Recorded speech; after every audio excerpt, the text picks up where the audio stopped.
భక్త మహాశైలందరికీ, నా వ్యూవర్స్ చూసిన వాళ్ళందరికీ, నా ప్రియ మిత్రులకి, భక్తులకి అందరికీ నమస్సుమాంజలి. రేపు ఎల్లుండి విజయదశమికి పాలపిట్టను చూడాలంటారండి. నేను పాలపిట్టను పెడుతున్నాను, అందరూ చూడండి.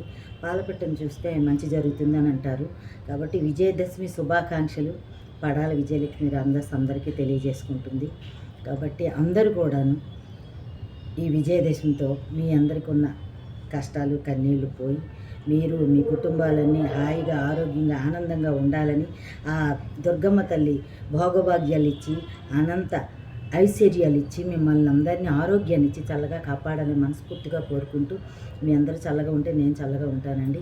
మీ అందరి కోసం ఈ మనస్ఫూర్తిగా అమ్మవారిని ప్రార్థిస్తున్నాను. రోజు ఇక్కడ లలిత చదువుతున్నాము, అంత బాగా జరుగుతుంది. మీ ఆ శుభాకాంక్షలన్నీ మీకు తెలియజేస్తున్నాను. నమస్తే మంది, ధన్యవాదములు.